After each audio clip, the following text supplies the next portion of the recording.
All right, Nick.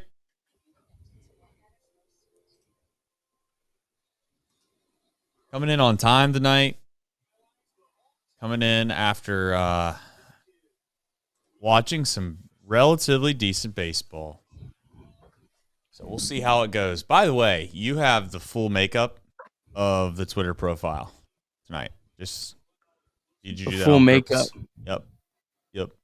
What do you mean? If you go to Nicholas, what's your handle? If you go to Nicholas P Kirby on X, Okay. you're gonna see you right now. Fairly confident. See what? I mean, I'm not going to explain it. I'm not going to explain it. I'm extremely confused. Well, that's fine. You be confused. I want to make sure that I'm right here. Hold on.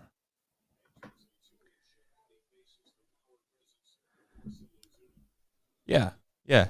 100%. 100%. 100%.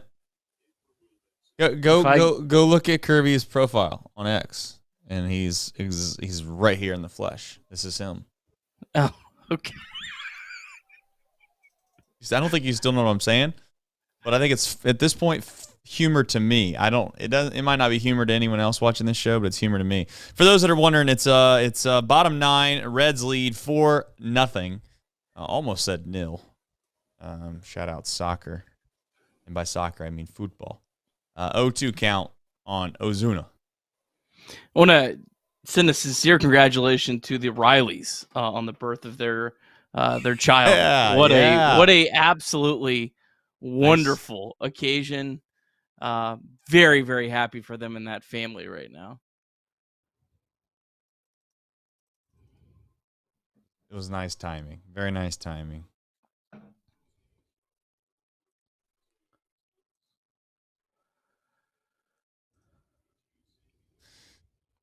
Bum, bum, bum, bum. Riley hitting 293, 348, 621 in July. Very nice timing. Oh man. Chat's asking if Will Benson's back. He never left. What world am I living in? I don't know. It would have been. It would have been. You could have gave Benson and Marte a lot better experience though down at Louisville. You know, they could have learned a lot better, and that would have been great. Loved it. Olsen, man, I'll tell you what. Dude, he's having a brutal year. Brutal.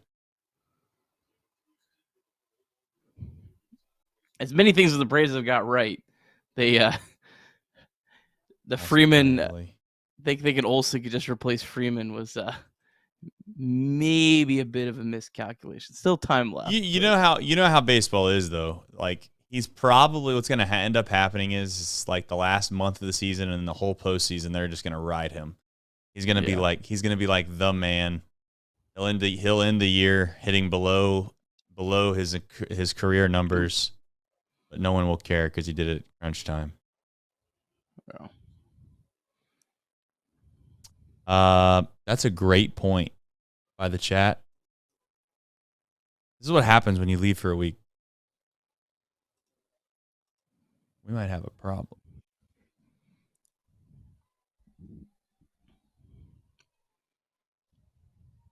I'm getting yelled at because I don't have the glasses, and I'm. With the glasses, even for non-save situations, do we ever clarify that? Well, it's definitely not tonight because I'm gonna have to do some inventory. Hold on. Oh, don't fret. Don't fret, Chad. Don't fret.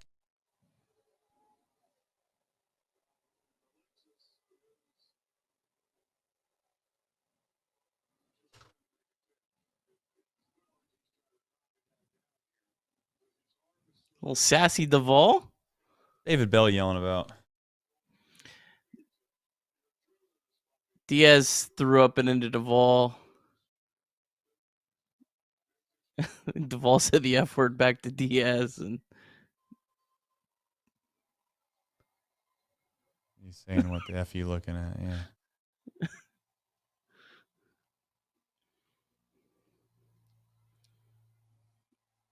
Tell you what, you do that to me, and I got news for you.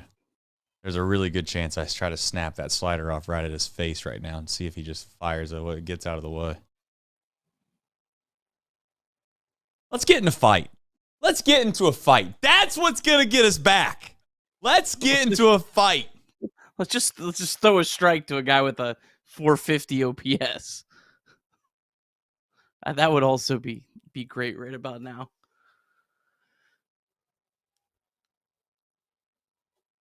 Jeez. Diaz. Now you're ahead of me. I seen the walk now. We better sync this. Oh, Lord. This is normal. I don't know why we're all...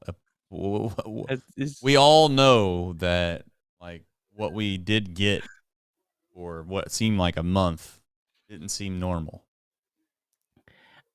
I tell you what, there is no broadcaster in the sport that loves to bring up when he's right more than Cowboy. Jeff Brandley. Oh, man. All right, pitch clock. Let me know when it gets 14, like 10. 13, 12, 11, okay. 10, pitch. Yeah, all right, should be close. Yeah, I'll give you another pitch clock just to make sure that we're not 15, 14. Yep, right, we're good. Look at that. Pitch clock. That's what they invented it for live streams. That's an out. Yeah, thanks Somebody for swinging. take it. Somebody take it. Good. That's a good job by Thanks for swinging 1-0 there, Mr. Rosario. I mean, whew. Yeah. He was trying to Get the I don't know what he's trying to bring do. the tying run to the plate still. Like, yeah, he was trying to tie the game, but he just wasn't able to. that would have tied the game. No, I know. My point is that he he was attempting to tie a game that he was incapable of doing. Period. Not that he didn't do it. Yeah, not that he didn't do it, but he literally was incapable of doing it. Well, there's the classic Diaz run to just keep his ERA up enough, but it's like not a run that even matters. Yeah. Ugh. Doesn't matter till it matters, though. Come on, Diaz. Let's not wake these guys up. Yeah, let's let the sleeping bear lay. Yeah. What about Sean Murphy just scolding a baseball earlier, and it's an out? It's brutal. I was thinking that how terrible that must be.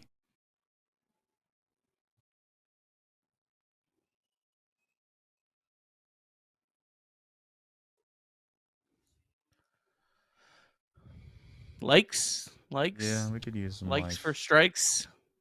Yeah, here we go. Now we're talking. That sounds like some union campaign on Facebook. Likes for strikes.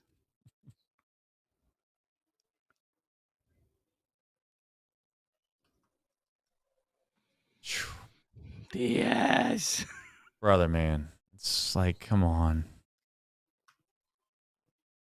Like, let's not bring the tying run to the plate when we have Sean Murphy at the dish.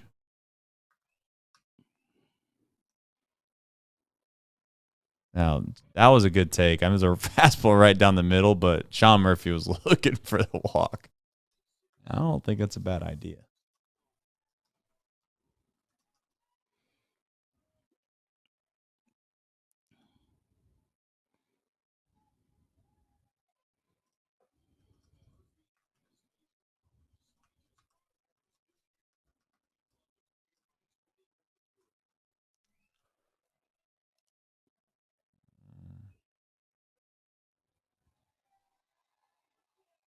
It doesn't matter. It doesn't matter. It doesn't matter, okay? Like, Diaz, focus up, brother.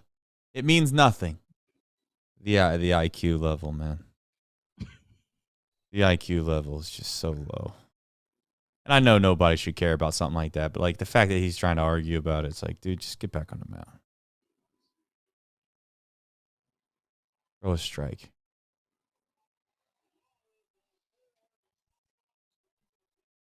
All right. Well, we got 2 outs. 2 outs.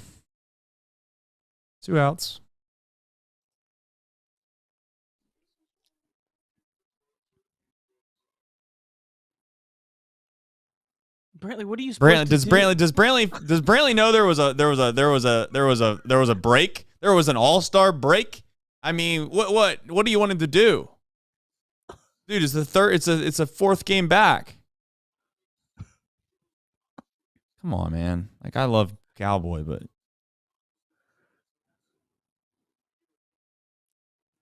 and also, with all due respect, this is what Diaz is. I mean, this isn't anything new. And you know what? Gets this out right here, and it doesn't matter. Gives up a home run, and it will matter. All right, here we go. Positive vibes.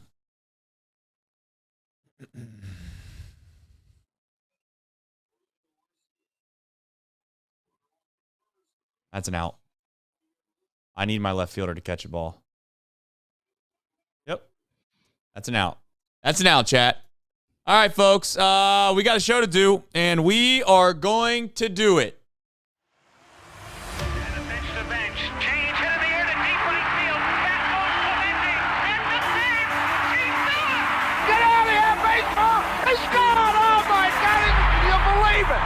Johnny Bench has tied it up. The Cincinnati Reds win the World Series in 4 straight. It was a sweep. In the dirt, it's a wild pitch. Here comes Foster. The Reds win the pennant. Larkins won the game. That ball is fair. Cincinnati's ahead. 2 games to none. Welcome Joe Landa to Cincinnati. Adam Dunn has done it again. Benzinger backing and calling. And the 1990 World Championship belongs to the Cincinnati Reds. Marty, yes. This is Adam from Milwaukee. Hey, Adam, how you doing? I'm good. How are you? Good. Do you think Scott Chatterbox is a good player?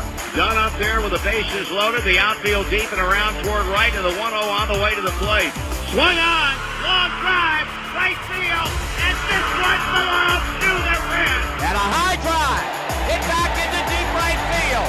Junior has just knocked the door down to the 500 club. Benson's first home run is a walk-off winner. That ball had a family. And De La Cruz is, oh my goodness, look at this kid run. My, oh my. That is a triple. Matt McClain's first big league bomb. Spencer Steer's first big league hit is a home run to straightaway center field. Joey Votto's done it again. The pitch. Votto swings high in the air. Right field. Yes! He pointed to the dugout to say, I told you. That is Joey Votto's 315th career go-ahead ribby. Only Johnny Bench had more as a Red. And I can't tell you how much it means to play in front of everyone here in Cincinnati as a Red. What a gift. What a tremendous gift. So thank you. Thank you. I think I can speak for all of Reds country. Joey Votto, thank you. High drive. Left center field. Racing back to the Laurent Bourgeois. The Reds are National League Central Division champions. In the air, left center field. Did he? He did! He did! Reds win! Win! Line to right field. Junior, the first Red ever with 4 home runs in a game. Can you believe it? In the air, down the right field line. Does it have a chance? The Reds have won on a 3-run home run on opening day by Ramon Hernandez. A strike away and out away is Homer Bailey. Ground ball to third. Frazier gloves. Throw to first, and Homer Bailey, for the second time in his major league career, has tossed a no-hitter. Oh, gosh. Oh, my God. Are you kidding me? Holy moly, the second player in major league history to hit 7 home runs in the first 10 games. In the air, and the Reds win. What a dream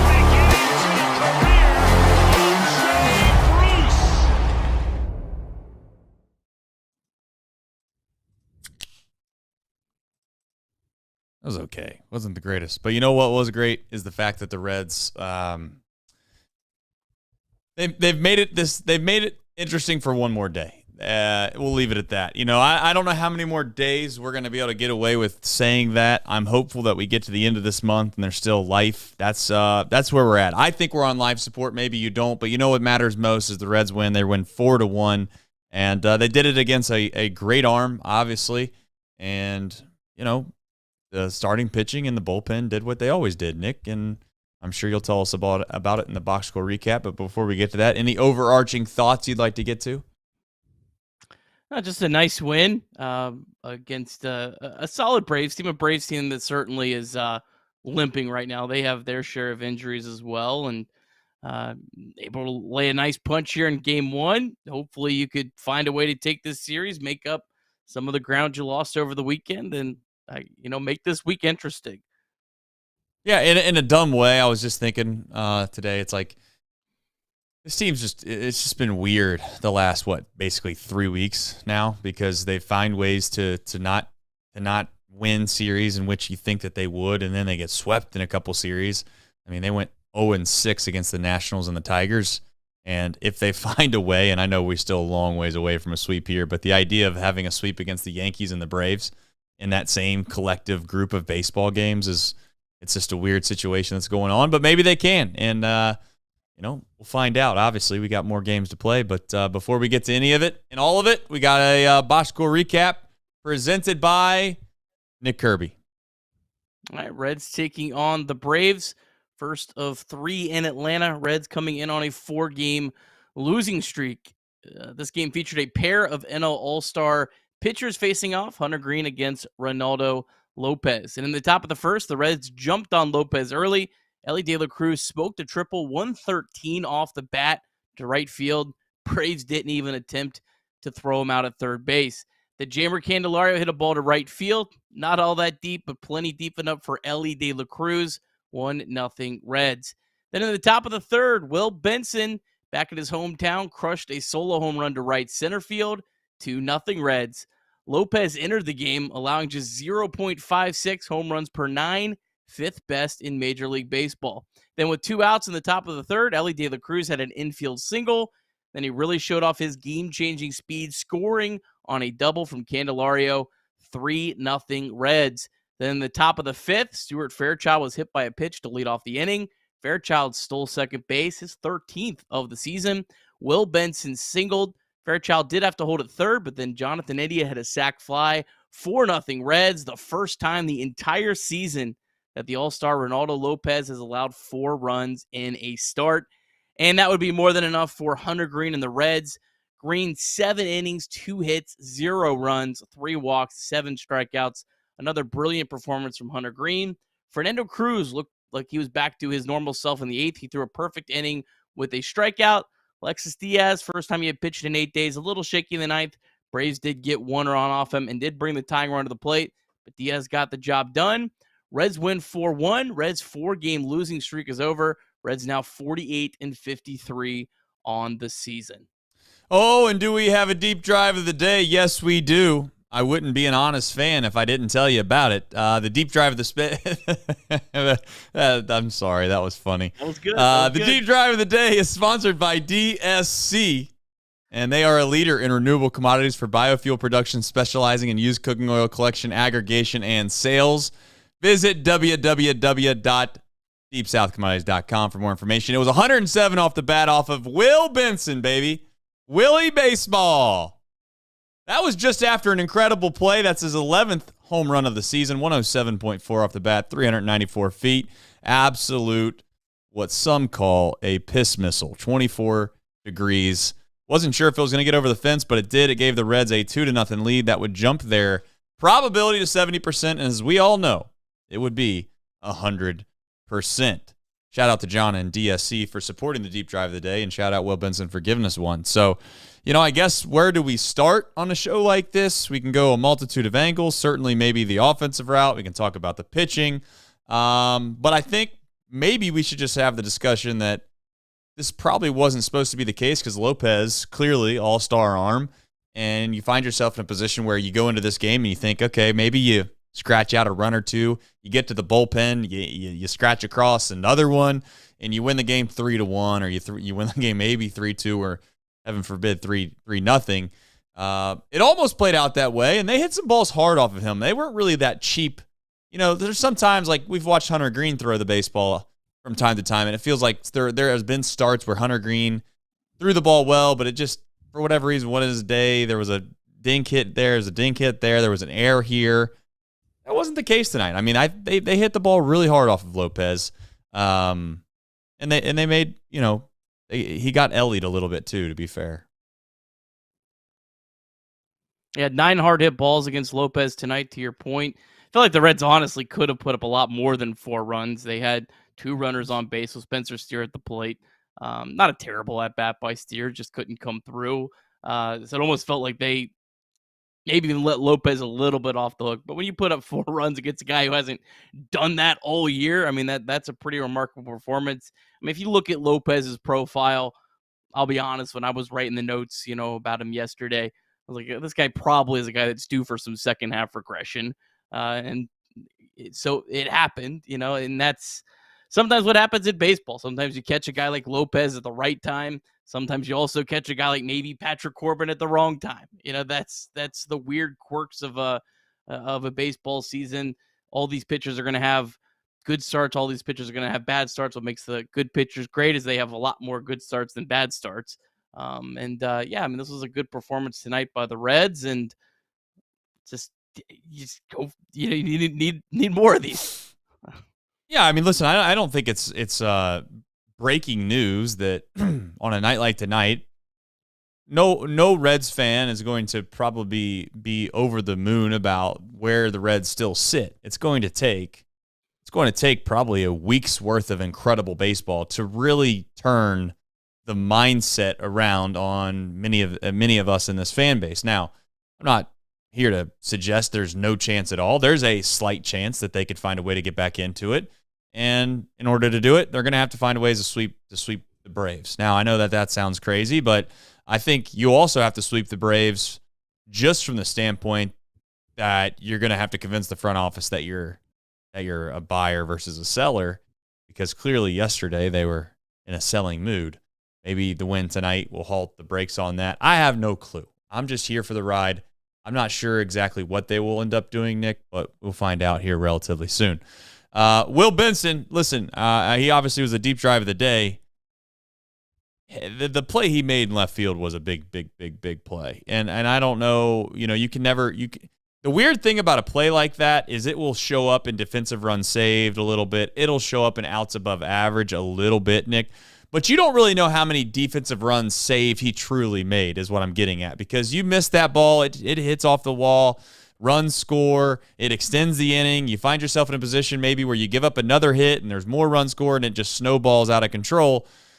That was a massive play in left field, and I don't want that to go kind of unnoticed. I know many people probably still remember it, but the home run might overshadow the play he made in left field, but it shouldn't, is what I'm getting at. And kudos to Will, because there's been times, I will also say, that he's looked like a baby deer out there a little bit, and he's always had the potential, but the fact that he made that play tonight, it shows you kind of the high-end talent that Will Benson has. The question is will he ever get to a point where he consistently can be near the higher end of that talent? I don't know. Still not sold, but I'm not here to rain on his parade tonight. I'm hoping for a big second half for Will Benson. I still believe in him. I think this guy has all the tools to be a successful platoon player for the Reds. Feels like he's made some improvements defensively. None of the metrics really show that. So, there's always guys like Benson that have make some really nice plays, but are we missing like the first jump that we don't see and that kind of stuff? And that's maybe why he's more of an average defender, but it does feel like he's made some improvements defensively. And you hope that this is the kind of thing that can catapult him here in the second half. He's had some games like this before where we've hoped that before, and it hasn't really transitioned into a big hot streak. But I don't see any reason why Will Benson can't go on a hot streak. I don't see any reason why Noelvi Marte can't go on a hot streak either. Noelvi feels like he's certainly the one that has the higher end capability of doing that because, like it or not, He didn't play baseball for a long period of time. And then on top of that, you got a little bit of a spring training-esque time frame that he's going to be underneath. But he did it to himself, so I'm not here to make excuses for Marte. But I think Marte is a guy that still he's a damn good player. Whether or not he showcases that, we'll find out. Ellie De La, incredible is what you put on here. Ellie De La, incredible. I mean, you've had better headlines, if we're being honest. But I will say this, Nick. I'm starting to realize that I should be closer to what you feel like about Ellie than Facebook Fred. Because I think he's unbelievably good. And I've downplayed it maybe too much. Like he's so good. He impacts the game in so many ways, and he's starting to get better. You know, you're never sure, Nick, if guys are going to get better. You hope they would, right? You're like, oh, he's so young. He's got to get better, right? But that doesn't always happen. But he's getting better. Like, before your eyes, I think his plate discipline's gotten better. I think that he takes good pitches more times than not now. I know at the beginning of the season it didn't feel that way. But just his God's gift of athleticism is so impactful. I mean, he scored a run for the Reds to get them on the board to begin this game that no one else in the league can do. Like not a single other player in Major League Baseball does what he does tonight. And I don't know if we appreciate it enough, is what I'm getting at. Yeah, that was exactly what I was going to say. Like, just no one else can do what he does. And they mentioned on the broadcast tonight, I completely agree. I think when there's some version of ABS, it's going to really help Ellie De La Cruz, because they do not have his strike zone correct. The umpires, they do not give him the benefit of the doubt on the pitches that are low at the knees. And when he's starting to get some of those, and the umpires have to realize, oh yeah, I messed that up, because there's actually some accountability for once with umpires. I think that part is really going to help Ellie as much as any player. And his plate discipline is good. Like, he has a above average walk rate, but I think it's better than even what the results are showing, because I think he's taking pitches that are balls, but he doesn't get it called correctly a lot. Yeah. I'll also, like, the pitch that he took for strike 3, it was absurdly close. I get that maybe it was but we're talking fraction. It wasn't egregious, is what I'm getting at. Like, but more times than not, Ellie does get hosed on what seems like the low strike more than anything else. You get hosed on the low strike. I don't know if umpires just don't see it well or what it is. But you know, if ABS comes, ABS is definitely coming. It seems has to be. It works. Like I said, I went to that minor league game. It works way too well for it not to be coming. And we'll see what ultimately happens. But I just said openly, you know, of all of these guys that are young, that are looking to try to improve, I mean, seems like the one. Not only is he the best, but now it seems like he's the one that's improving the most. And maybe that's just because he's out there every day. You know, these other guys, or these other young guys, are hurt half the time, or you know, I mean, I always have to do this. I'm not trying to do it as a bit, or they're taking steroids. With all due respect. Anything else to add about Ellie before we jump into game time? Yeah, I mean, just his plate discipline. Ellie ranks 29th in baseball. It's out of 146 qualified hitters, and in his walk rate. I mean, this is a guy that this is his first full season in the big league, and he already has that kind of plate discipline.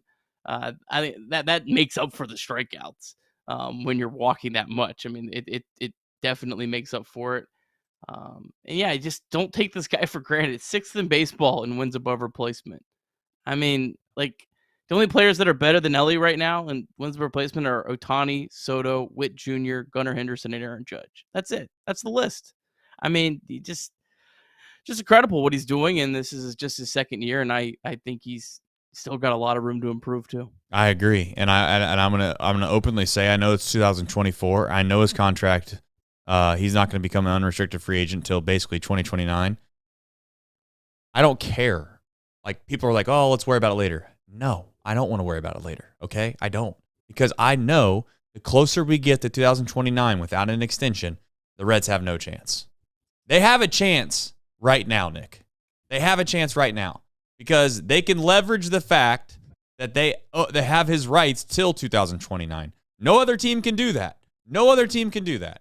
So, again, I'm not, every time I see somebody reference the fact that, well, they have him till 2029. Okay, fine.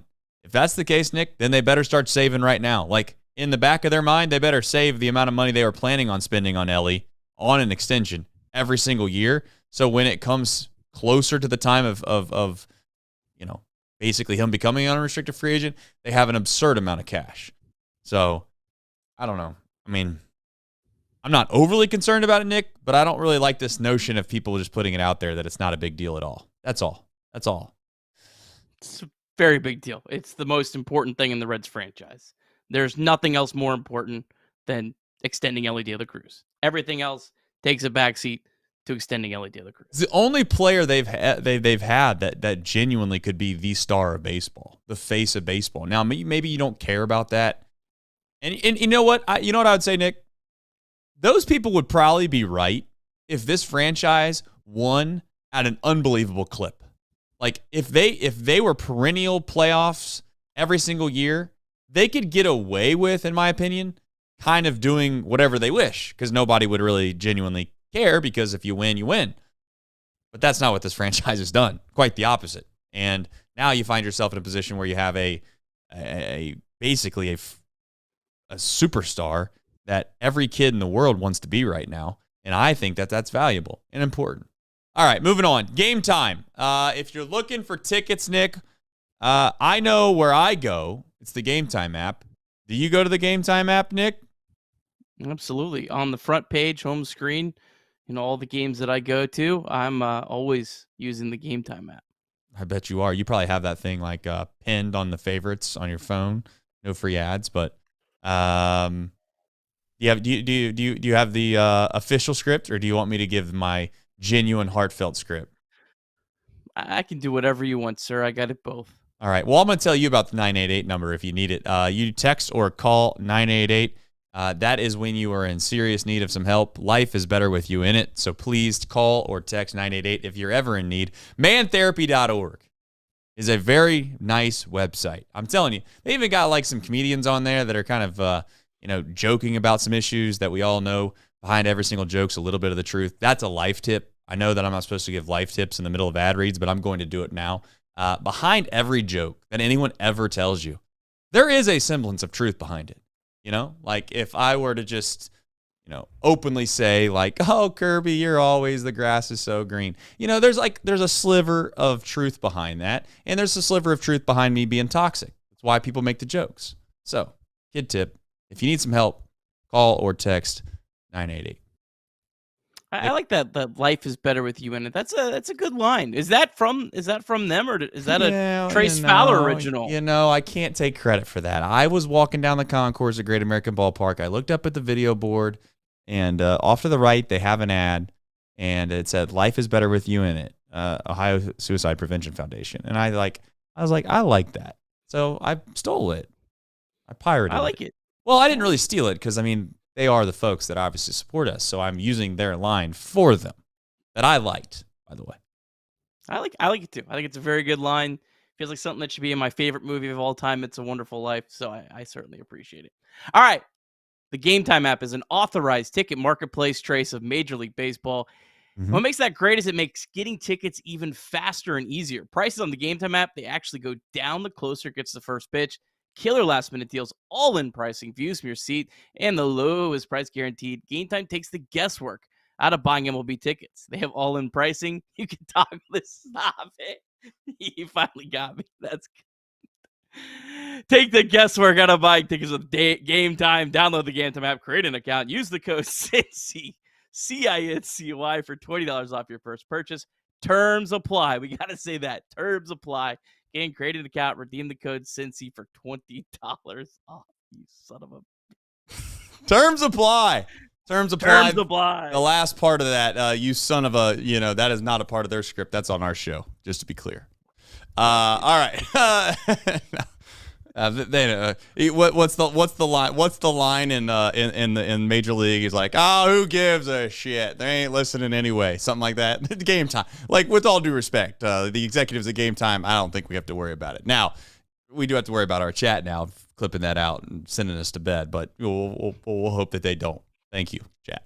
All right. Hunter Greene, Fernando Cruz, and Alexis Diaz. I don't know. What do we say? We do this song and dance what seems like every fifth day. Just change out the starter. You put Cruz and Diaz, maybe not as much sometimes. Can we be respectful for Diaz? We'll start with him first. Being a closer has its perks, but it also has its disadvantages, right? I think I made that rant a while ago about how, if you want to be a mediocre relief pitcher, being a closer is the role for you because you can come into a game. As long as you don't give up the lead, it doesn't matter what you did the whole entire inning, you're fine. People are going to be cool with it. The opposite also is semi-true. Like, you could come into a game that's a one-run game and do the exact same thing that the starter did 2 or 3 times during the game. You could do the same thing that a reliever did in the 7th inning during the game. What I mean by that is you give up a walk or you give up a hit, you let 2 guys on, and it doesn't feel maybe as intense as it does in the 9th inning. So, yeah, it's magnified. Diaz is magnified. That's why the closer role is probably a little more difficult than the other ones. But I would just say Diaz has been doing a serviceable job. And by serviceable, I mean good. Yeah, it's a thankless job. And Diaz is the kind of guy that I think I totally understand like people's frustration with him at times because I feel it too. I was watching that 9th inning and, watching him walk some hitters that aren't good. But yeah, he's the kind of guy that you won't miss till he's gone. He's reliable in his own weird, crazy way. He gets the job done. He does get the job done, and I guess that's all that matters. But it does feel just like his brother. Yeah, and what's weird is it does feel like it just isn't sustainable, and that's where I'm at with it. Like, this doesn't feel like we can keep doing this and get away with it. Yet he does. So I guess here's the thing, Nick. At some point, though, when it does go the opposite way, I don't even know if you can say, like, oh, I told you so. Because inevitably, these guys aren't going to pitch forever. Closers don't last forever. So Diaz is embarking on a journey that's getting him close to the point where, you just have to say, hell, he did it. Fernando Cruz, I think when he came off the field, Nick, I think it was a noticeable sign that you could tell he was feeling it a little bit. And by feeling it, I think he felt a little pressure. I think he kind of felt like, this is starting to slip a little bit. I'm not having the same performances I was having earlier in the season. And you could tell it meant something to him to get out of that inning and not really have any damage done. I don't know if you have any other thoughts on Cruz. Yeah, I thought his last outing against the Nationals was just a really unfortunate outing. He came in with an inherited runner, and then I think it was Lane Thomas hit like a ball off the end of the bat that went down the right field line. And it was just like Cruz, like just when it rains, it pours. I don't feel like he pitched bad the last time out. Now he had pitched bad the times before that. So I'm sure he was like, man, you kidding me? I can't get your break. So yeah, it clearly meant a lot to him tonight. And that was a big outing for him. Good to see him get back on track because I don't know. We said this all year. Like, the Reds cannot afford to lose these games. And for the most part, outside of a few times recently, the bullpen has won most. They've converted most of the wins late. And yeah, I mean, if you want to stay in this race, you can't drop any of these games, or at least not many of them. No, there's not enough.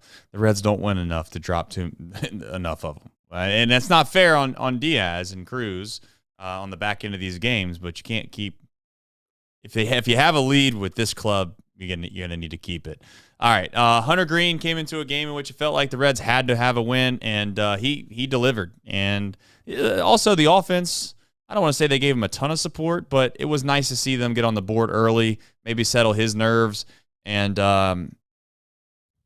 good amount of swing and miss. I don't know if the stats back that up. I don't keep a counter right there, but the biggest spot in the game, in my opinion, with Hunter is when he allowed obviously the walk and the hit by pitch. So I think it was Olsen, and then he gets the big strikeout. And I think that strikeout settled him down and got him back into a position where he felt like he could manage the inning. I don't know if you have any other thoughts on Greene, but it just seemed like that was a huge – and that's the thing with Hunter is very similar to Aroldis Chapman. You can get into a little bit of trouble because ultimately if you have strikeout stuff, which he does, you can get yourself out of it. Yeah, he had 7 strikeouts, but he actually only had 11 swing and misses. So almost all of his swing and misses were strikeouts. The most important pitch in the at bat. But he only gave up 4 hard hit balls tonight. So the Braves weren't squaring up a whole lot of things well, and it feels like that's getting better. I don't know if the stats completely back that up, but do they have a swing and miss percentage? Is that a stat? Yeah, well they have they call it a CSW percentage. Yeah.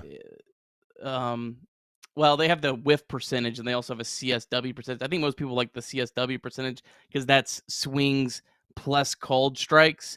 I think that's more of a fair way to, see how dominant you're being. Yeah. Tonight was at 26. I think like a good number is around 30. So he actually was a little bit below that. But obviously when you only allow 4 hard hit balls, that's the bigger story. It just feels like last year and the years prior, Greene would get a lot of strikeouts, but when he didn't get a strikeout, the contact was hard. Right. Whereas this year, it's not as much. I mean, when they are putting the ball in play, they're not doing nearly as much damage. And I think he's only given up like 1 home run his last 4 starts. His home runs are way down. I'd have to look at that a little bit deeper, but I think that's another big part of the story with him. But tonight, one thing I really loved from him, 20 of the 27 batters he faced, he threw a first pitch strike. And when he threw the fastball first pitch, 15 of the 17 were first pitch strikes. So he was really able to locate his fastball effectively early in the count, get ahead. And 0.74 ERA his last 4 starts. I mean, he's just pitching as dominant as you could possibly want right now.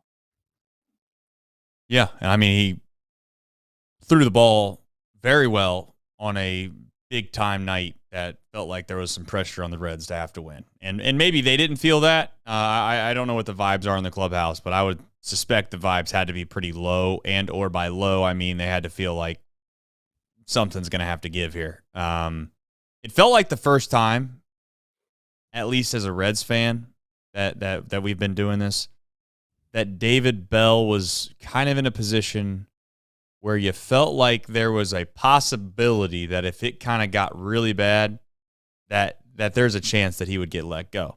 Now, I'm not advocating for that or saying that's the right thing, but I do want to say, like, that's where this Reds team was, or what it felt like, and he went out and threw the ball really, really well.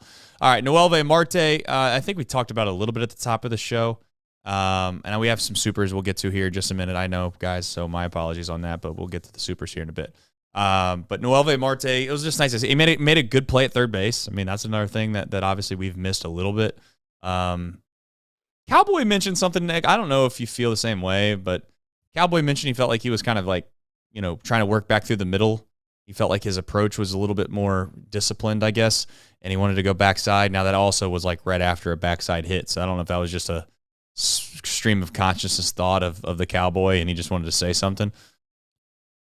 But Marte feels like a big league hitter, and big league hitters inevitably have power to all fields. And last year when he was on the hit streak, it did feel like that was kind of the player he was. What's your overall expectations of Marte? My expectations is, I would say, the rest of the season, I think he's going to be, I would think from here on out, I would expect at least a league average hitter or somewhere around that. Yeah. I think he has the potential to be a lot better than that. Right. But this 176 hitter, 33 WRC plus, that's not him. And over the last 10 games, he's been right about league average as a hitter. It's just when you dig yourself that big of a hole, the numbers look terrible. It's almost kind of like Will Benson in a way. I feel like they're kind of similar, much different seasons, but I feel like a lot of what Will Benson, the overall feelings about him, is because of how bad he was early in the year, and that just kind of like snowballed on him to make it feel worse than I think it really is. But yeah, Nova Marte made a really good play on Sunday too. It all got erased because of the boneheaded play that he made. But this is a good player. This is a guy that I believe in. I don't know if he's going to be a great player this year, but I think he's going to be a great player for the Reds. And you need to ride it out. You need to really see what you got. You need to know how good you feel about Noelvi Marte going into 2025, and hopefully at the end of the year you get kill two birds with one stone. Noelvi Marte helps you play well this year, and also you feel better about where you're going forward. Yeah, and listen, I think the rest of the season is going to be very interesting to see how some of these young guys either bounce back or they stay at the level in which they were at the beginning of the year. Will Benson, like, the goofy thing about this team is if you said, hey, exercise for everybody, if you said, hey, Will Benson, Noelvi Marte, Matt McLean, and TJ Friedel, they come back and they all play what they played at last year or better. And I said, do the Reds find themselves in the last week having a chance to make the playoffs? I guess I'll make it a poll question, but I think that answer is yes for me. I think the answer is yes. Now, do I think all of those guys are going to do that? I don't. But if I gave you the hypothetical that this is an actual fact, that those four guys will play at the baseline that they played last year or better, that's where the hope lies. If you want to try to be hopeful. Just a thought. The hope for me is more with the starting pitching, but I do think there is some upside still with this offense. That what do you mean by that? What do you mean hope is just that the Reds starting pitching just wear other teams down. Well, they can't be any better than they've been, and we're in last place, right? Like this offense has to get better. Like they need some help, Nick. No. Get better, yeah. I mean, yes and no. I mean, the Reds' offense in July is playing well. Like I guess the numbers are inflated from the Rockies, but yeah, you guys. I mean, come on, yeah, the Rockies, they scored 65 runs in a series. The Reds have the most home runs in baseball in the month of July. Like, the offense is not playing terrible. I tell you what, I don't make these stats up. I mean, I know you don't. But I always think about, like, your golf handicap. They throw out the worst score, the worst couple scores, and they throw out the best couple scores. And then they say, you know what? What do you look like in between all the other ones? And that's who you are. And I feel like there's times with this Reds team where they just kill it for 3 or 4 days, and they win 3 or 4 games, and that's all cool and well. But then they go the rest of the month and they're below average and everything else, and they lose. You know, they basically are 8 games under 500, and then we're all wondering, you know, well, their stats say this, and this. That's all. But you're not wrong. But go ahead. I think this is an average offense. I said that before the Rockies. I think this is an average offense. I think this is an above average pitching. I think they have an above average bullpen. And you put that all together, I still think this team has a chance of getting hot and hanging in a race if things go their way.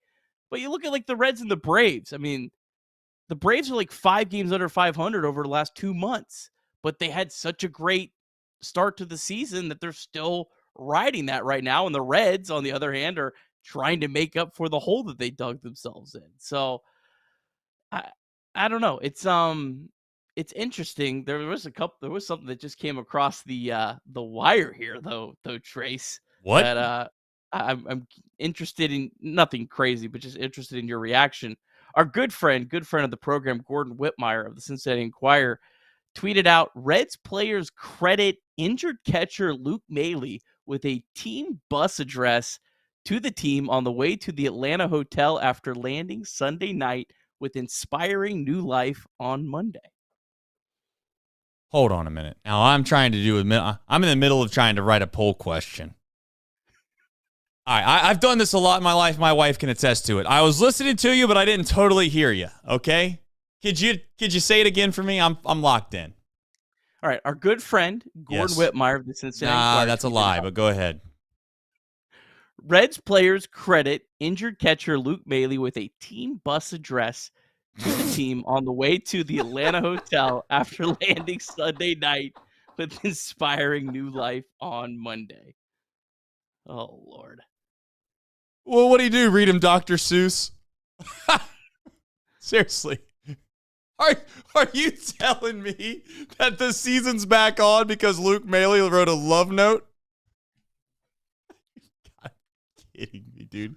They are completely, at this point, trolling that poor soul that is Gordon Whitmire. They are trolling that dude.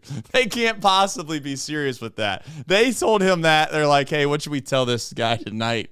And they were like, let's tell him Maile wrote us a note and we're all fired up to play now. He didn't write him a note. He gave a speech. Oh, he gave a speech. It was a speech. I thought you said he wrote him a note. I don't think so. Go back. We'll go back to the tweet again. Player credit Luke Maile and team. Plus, okay. All right. Okay. A speech. Man. All right. I was worried. He thought that was that funny. I thought he wrote a note. I thought he passed a note in the team hotel. Everybody was passing around the bus and reading it. I don't know. I still think it's absurd to say out loud, but hey, maybe Luke Maile is Hunter Pence after all. Too soon? It's always too soon for that. I saw that live in the dugout, man. It haunts me. Yeah. Sorry, guys, for bringing that up. I was there for every single game. That was a tough time. Okay, well, good. I'm glad the season's back on. Luke Maile is he's a hero. All right, I got to figure out how to cut 24 characters off this. Let's see if I can get this. Sorry, you're gonna have to cut this out of the podcast. 6 characters.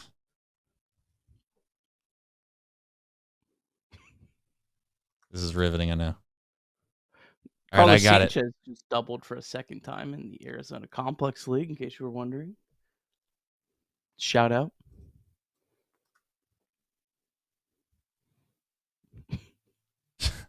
Sorry, chat. You're gonna have to read through some of that. I can't. I'm out of characters. Okay. There we go. All right, let's do a super here real quick because I know we're in a situation where you're gonna have that cut there. We're gonna do the supers here real quick for the live stream. Dustin Croft says TV ratings have dipped off from last year, which was one of the lowest ratings on record. Does this concern you for the future? Sorry, off topic. Dustin, are we talking about the Reds? I assume. Because if so, I don't think that's the truth, because the Reds are like the only team that Bally Sports was able to like actually profit from. So I don't think that's totally true. Now, if you're talking about the Bachelorette, or you're talking about NASCAR, or you're talking about maybe the Premier League or F1, I don't know about any of that stuff. But if you're talking about the Reds on Bally Sports, I am fairly confident. Well, I don't have the super. What was the super? What was the super chat? I'm going to read it again. Dustin Croft said, TV ratings have dipped off from last year, which was one of the lowest ratings on record. Does this concern you for the future? Sorry, off topic. He must be talking about baseball as a whole, because the Reds had the 4th best rating among baseball teams last season. Yeah. So if he's talking about baseball as a whole, then my answer to him would be it's a regional sport. I don't know. I mean, I don't really get too bogged down by the TV ratings unless they're horrifically bad for your region, for your team, because if they're horrifically bad, then obviously that plays a role in regards to getting TV rights. TV rights are a pretty big deal when it comes to making money. Making money is a pretty big deal when it comes to signing players and having a payroll. So, but the Reds, obviously, it's not been the case. Go ahead. Can let me know where maybe Dustin thinks something differently. Where you see that, because I'm looking at an article right now. MLB Regional Sports Network see 7% gain in 2023. That's from Forbes. Yeah, I don't. Maybe it's something else. Remember, maybe it was the World Series was down, and I think maybe that's what he's talking about. I mean, I think that was just because the Diamondbacks were in it. I mean, Yeah, could be.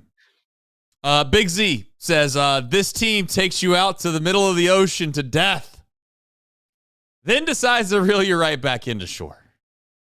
Not wrong, Big Z. You're not wrong. And if they sweep the Braves, boy, oh boy, it's going to be a weird situation after Trace was just talking about how we were on death's doorstep there a few days prior, and we'll be all the way back.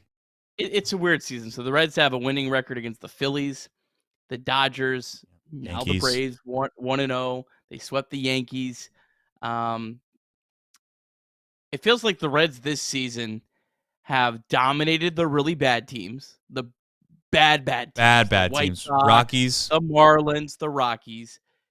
They played great against the great teams, and then the middle of the pack, that's just where they've fallen on their face. And what do you make of that? Like it's not like you played down to your competition because they beaten the really bad teams. It's not like they aren't capable of beating. They've lost a lot of one-run games. They've lost a lot of one-run games. I mean, I hate to be that guy, but I think that's the difference, and that's going to be the difference at the end of the day. We'll find out, obviously, but we shall find out here relatively soon. There was one other super chat, or not super chat, excuse me, but there was one other chat here that, and our chat's flying here, so I can't find it. If I find it, I'll bring it back up. But I thought it was a very insightful thing. It was about the Tigers. And how when the Reds played the Tigers, they clearly were I think they had 47 wins, and the Tigers now have rattled off win after win after win, and they find themselves one game below 500. And I do think that that's a credit to when you catch teams. We talked about that the other day.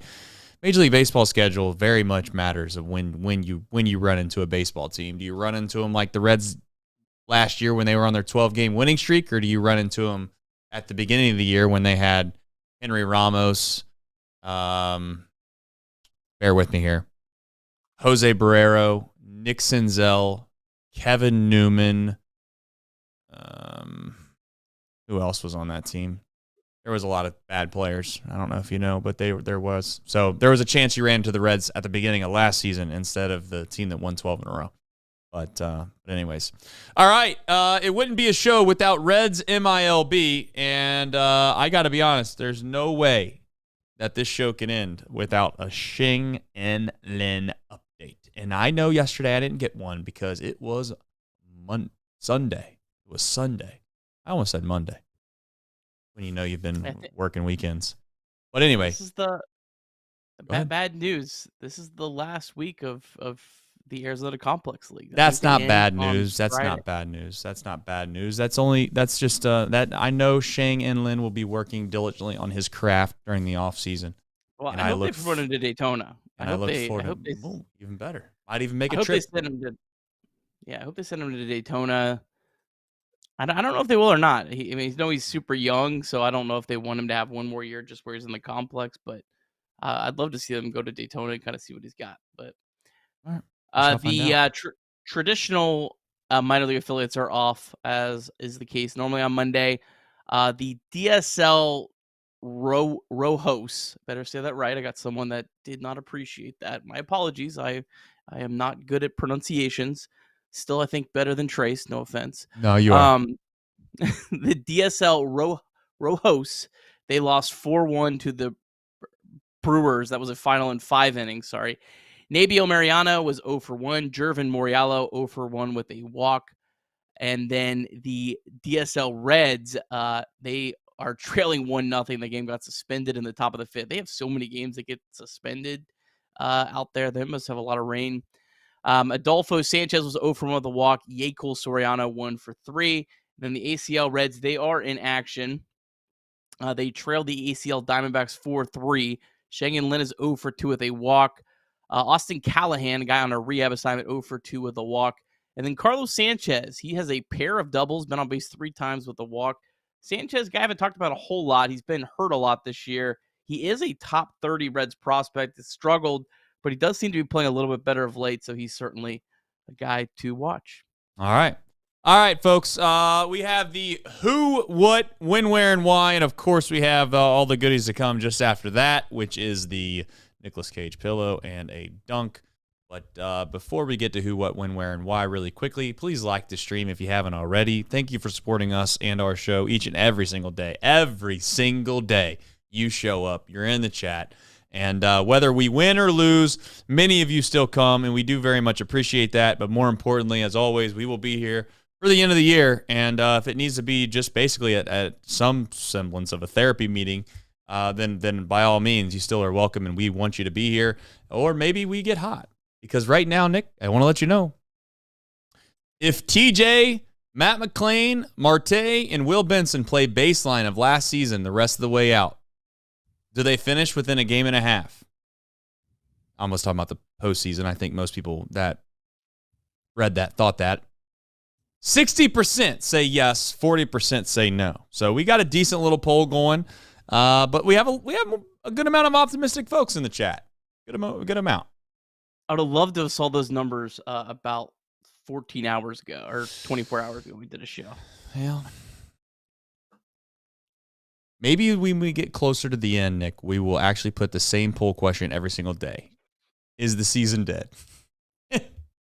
Honestly, that would be we'll awesome. See what if the Reds are in the race in September, I want to do that every single day. We could just track after wins and losses. Is the season dead? We might have a whole research project on the whole anatomy of a sports fan and make us rich, Trace. That's right. I think anatomy might be the right word, but psychology, I think, was the word that I was thinking. But you might be right, too. I don't know. I wasn't very good in school, but that means nothing here or there. Who, what, when, where, and why. They do play baseball tomorrow, Nick. And the Reds, I don't know if they know. Oh, we don't know. I haven't saw anything. I've been checking. Reds haven't announced anything yet. I'm assuming they're going with the bullpen day because Carson Spires is not eligible to come off of the IL yet. Julian Aguiar just pitched at AAA. So I'm assuming they do a bullpen game. Nick Martinez hasn't pitched in a couple days. I'm assuming he gets in there. Either he starts or they use an opener. So we'll have to wait and see on that. Reds will have a good challenge, though. Chris Sale, the current betting favorite to win the NL Cy Young. And a really cool story for Chris Sale. He's never won a Cy Young in his entire career, but he's finished in the top 6.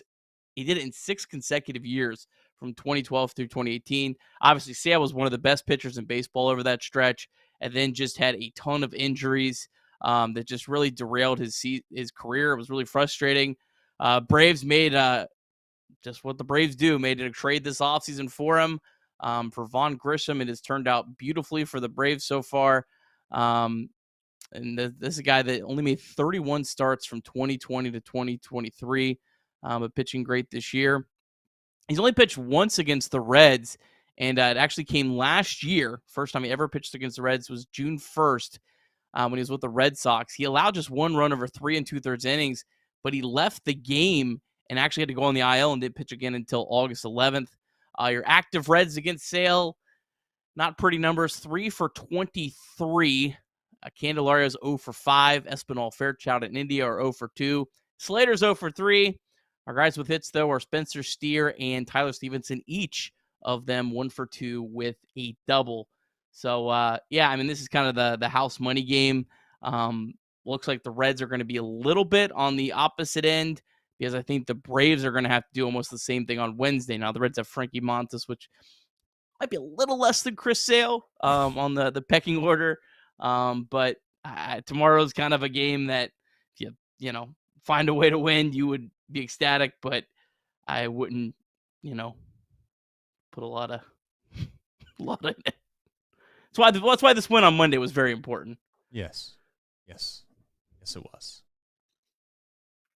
I also was thinking as soon as Chris Sale's record came up at 13-3, I was like, he has 16 decisions. How do you get 16 decisions? I mean, that's incredible. I think he's only pitched 18 games. So that's why I say. I mean, think about that. He has 16 decisions, and the year's halfway over. I don't know. I mean, he must. One, he pitches. Go ahead. Last year had 11 and 20. 11 decisions in 20 games. Yeah. So, I don't know. Maybe that's just that's a good pitching and good offense that gets a lead, and then they don't lose that lead. So there's that. All right, we do what we always do after wins. We will find a way to try to make you laugh, or maybe keep traditions alive. One of them is this pillow. from Fenway Park. Nicolas Shout out Cage. Chris Sale. He was a member of the Red Sox when this weird ass tradition started. But you know what, Trace? What's up? What do I know? Reds won a bullpen game against Tyler Glasnow earlier this year. Oh, they do. They win the games you're not supposed to win, and they lose all the games that you feel like they definitely should win. So inevitably, they'll win tomorrow. I can't explain this season. I'm not going to try to explain this season, but I'm here for it, and we will be here, like I said, each and every single day. All right, the final call that I have is essentially doing me a favor, which is going and downloading the podcast and giving it a rating and giving it a review. I know we do this all the time. We're like, hey, please do that for us. Please do that for us. Well, more or less, it's very appreciated because it helps us continue to grow and helps us be able to do this each and every single night. Sometimes I wonder what the hell we're doing when I watch baseball games and guys are stealing third base with 2 outs and your cleanup hitter's up and you somehow magically slide in safe. I don't know how he did it, but he did it. But I do know this. We got Luke Maile, baby. And if he can do anything, he can deliver a speech. I know it might not seem true, but he just might be the guy that gets us back on track. In fact, I'll tell you what, I will get a custom Luke Maile jersey and wear it all next season, every single game if this team makes the postseason, all because of his actions that he did either night or last night. I don't know when the hell it was, but we appreciate him. Go Reds. Now I'm going to go dunk a basketball.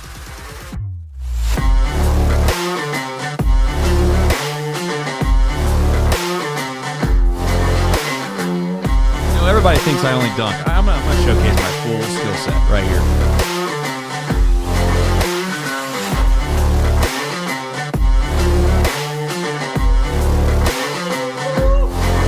Maybe I'll make it tomorrow. Athlete!